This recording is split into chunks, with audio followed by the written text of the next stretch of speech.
I've gotten quite a few questions from parents who are interested in homeschooling but whose children have an IEP at their public school and they're concerned about how they'll do it. So let's talk about that a little bit.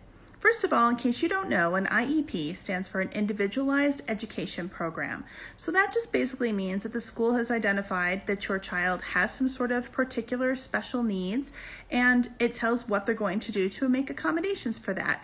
And guess what? The good news is when you have them homeschooled, you too are going to be customizing your educational approach for their needs. So it's nothing more, nothing less, nothing to be super worried about. Obviously, there's a very wide range of special education needs for children. I have 2 children that are dyslexic.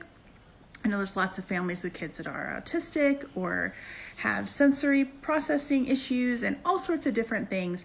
And I am not an expert on all of those, and I'm not going to pretend to be. But here's what I want you to think about.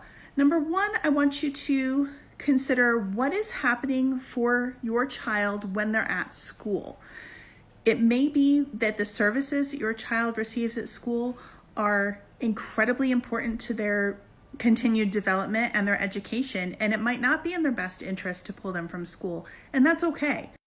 My opinion is that as parents, our first allegiance is always to our children and their best interests, not to an ideology, not to a school, not to a curriculum, not to our own ego, but just to do the best we can for our kids. So if your child's getting something at school that you don't feel that you can replicate and they must have it, then school is probably the very best place for them.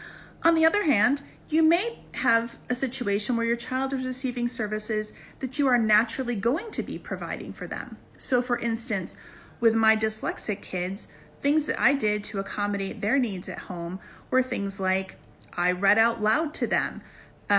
When it was time for them to do writing and it was difficult for them to write, very often I was their scribe. They would tell me what to write and I would write it for them. So, there's your IEP in action at home, is mom is a scribe and mom is reading to them. Or maybe we used more audio books or more video classes and things that would allow them to keep learning without being held back by the fact that reading and writing were at times extremely difficult for them. So it's possible that your child is getting something at school that you absolutely can replicate at home, or it might also be that you can actually do a better job at home of giving them what they need, even than the school can provide. We're going to need a part 2, so I'm going to stop here. Let's go to part 2.